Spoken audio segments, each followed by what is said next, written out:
Personnellement, le meilleur de l'information grappling, wrestling et MMA, je l'ai découvert en anglais.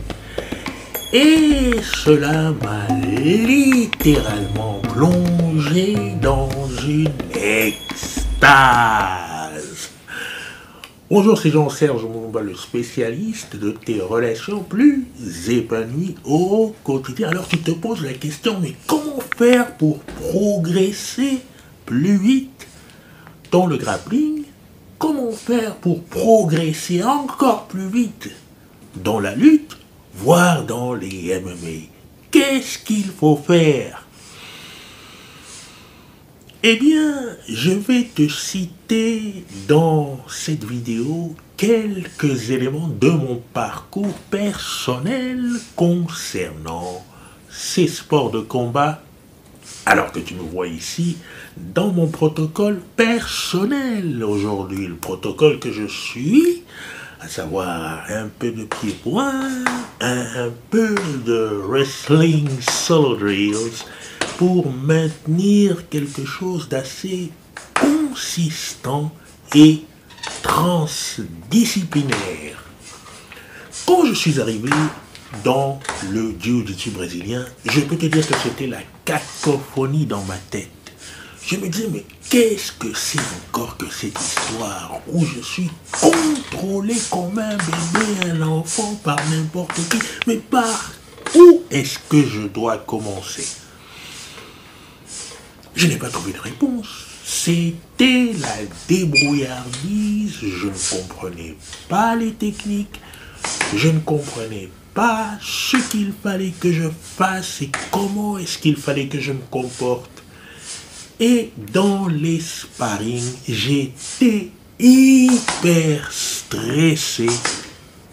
J'étais angoissé, au bord de la crise mentale à chaque sparring, au tout début, parce que cet élément fort de survie dans lequel on est plongé au début me semblait ne pas être suffisamment encadré de bienveillance. Alors c'était vraiment la galère. Et puis, bon an, mal an, je me suis accroché jusqu'à aller trouver des informations en ligne. Et là, la liberté, la libération. Pourquoi? La première chose, c'est qu'il y a un ordre, il y a des concepts, il y a de la biomécanique, il y a de la psychologie, il y a de la tactique, de la stratégie. Tout ça est posé dans un certain ordre. Alors tu te dis, mais voilà, ça va m'aider. Ça va m'aider même grandement. Il n'y a que dans l'anglais que je me suis tout à coup familiarisé avec l'idée des escapes, submission holds, escapes, pins, escapes. C'est en anglais que je me suis familiarisé avec l'idée des inside positions, inside controls et toutes les dynamiques qui tournaient autour de cela dans le jiu-jitsu brésilien.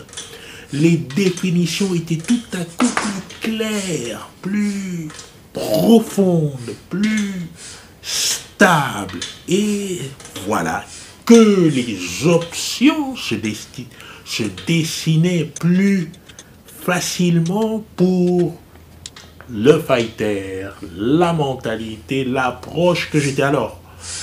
L'information n'est pas la compétence, évidemment, mais la compétence se construit sur une bonne information.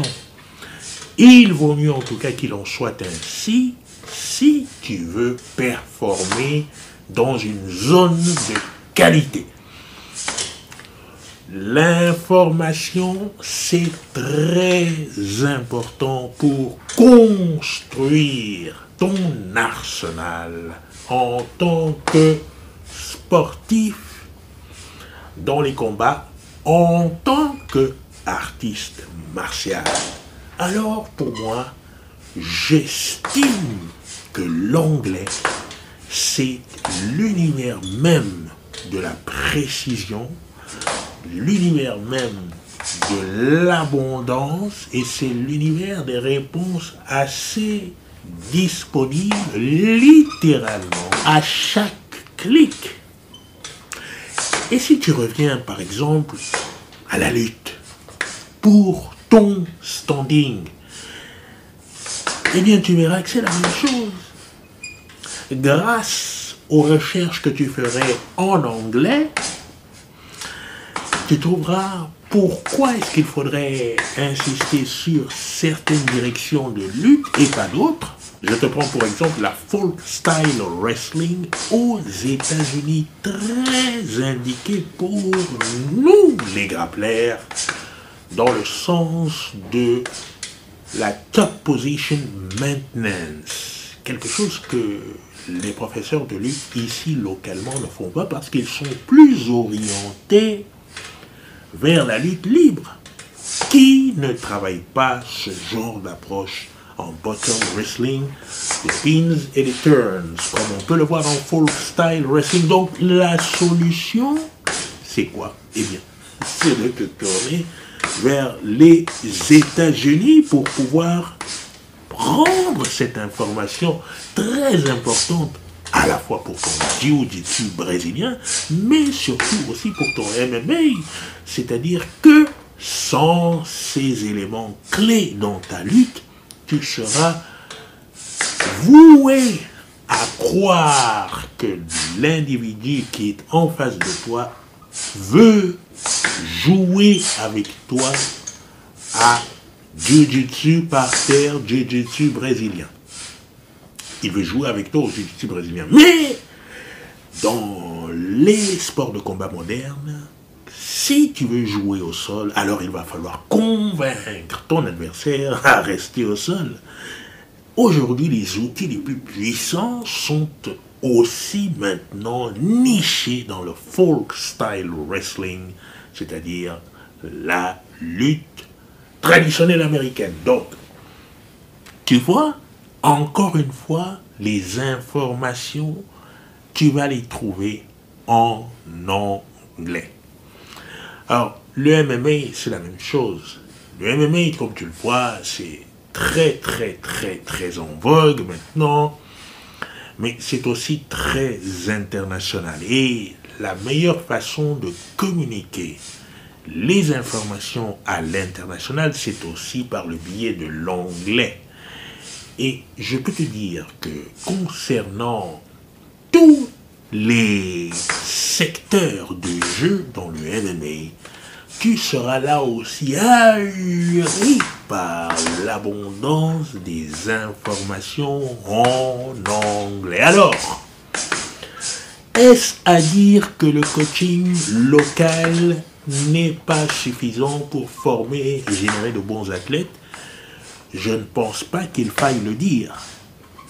Tout est fonction des objectifs que toi, tu veux t'assigner. Parce que chacun a des objectifs qui lui sont propres. Personnellement, j'aime l'idée d'avoir et de bénéficier des meilleures informations disponibles pour ces sports de combat. D'abord parce que, personnellement, j'ai trop galéré pour rien. Trop galéré pour rien, et c'est ce que je ne souhaitais plus. Je ne souhaite pas qu'il en soit de même d'ailleurs pour toi aussi. Et personnellement, je me suis aperçu que finalement, l'accent était beaucoup trop mis sur la technique, laquelle technique n'était pas forcément la plus optimale dans nos bassins. En tout cas, certainement pas dans les méthodologies d'enseignement, vu ce que j'ai découvert aujourd'hui. Si tu veux être un champion du monde, ça veut dire que tu vas te comparer aux meilleurs au monde. Les meilleurs au monde dans le grappling, jiu-jitsu brésilien, ne sont pas en France. ils ne sont pas en France. Il n'y en a pas en France, que ce soit en termes d'athlètes ou en termes de coaching. Il n'y a pas de coach qui forme des champions du monde en France. Ça n'existe pas en grappling ni en jiu-jitsu brésilien. Donc, tu comprends bien que si tu veux être champion du monde, il faut t'informer de façon très élargie. Tout est différent si tes objectifs sont placés en dessous de cette barre. Tout est différent si tes objectifs sont placés ailleurs aussi, parce qu'il n'y a pas dans les arts martiaux, les sports de combat, que l'idée d'être un combattant champion du monde. Non. Tu peux vivre les arts martiaux, les sports de combat, en étant simplement quelqu'un d'extrêmement bien instruit et qui décide pour lui-même d'acquérir des compétences telles qu'elles lui conviennent. Donc, tout est fonction de tes objectifs. La plupart du temps, les coachs ne mentionneront pas ce qu'il y a de plus haut dans la discipline. Et ça, c'est très très curieux, mais aussi saisissant. Les coachs ne mentionneront pas les champions du monde. Les coachs champions du monde. Tu n'entendras pas les coachs te parler de John Danaher.